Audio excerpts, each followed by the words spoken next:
একটাই আলোচনা, সেটা হচ্ছে তোমার অভিষেক 6 তারিখে আসছে। সেখানে আমরা 8 জনাই ছিলাম, সবাই ছিলাম। আমি আমি আমি আশিস দা, রানা সিং, চান্দু, বিকাশ দা, তোমার রবি ছিল, অসিত মাল ছিল, কাজল ছিল, সবার রিপোর্টে ছিল। আমাদের আলোচনা হলো, একটাই আলোচনা, 6 তারিখে অভিষেক আসছে। অভিষেক বন্দ্যোপাধ্যায় কোথায় কোথায় যাবেন, কি করবেন? আর রামপুরহাটে জনসভা হবে, সেখানে একটা বৃহত্তম জনসভা রামপুরহাটে হবে। আর ওই সোনালী খাতুনের বাড়ি যাওয়ার কোনো পরিকল্পনা রয়েছে? ওটা আমাদের কাছে জানা নেই, যদি যেতে চান তো যাবে। আমাদের তো জনসভা আছে।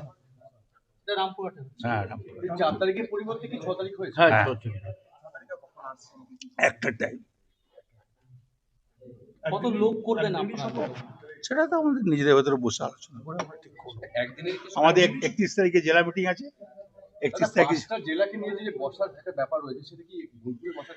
আমাদের 31 তারিখে জেলা মিটিং আছে, সেইখানে সিদ্ধান্ত হবে। সেখানে রানা সিংহ থাকবে, আশিস দাও থাকবে, আমিও থাকবো, চাঁদু থাকবে, সবাই থাকবে। যে অল কোর কমিটির সবাই থাকবে, সভাধিপতি থাকবে, বিকাশ দা থাকবে, সত্য ঘোষ থাকবে, শতাব্দী থাকবে, অসিত মাল থাকবে। আজকে শতাব্দী এবং সূত্র আগে থেকেই আমাদের কাছে খবর ছিল যে ওরা। বলুন আর কি যায়। রামপুরহাটে খুব ভালো মিটিং হবে। জেলা কমিটি, আইএনটিসি, মহিলা, যুব, ওই একই তাই।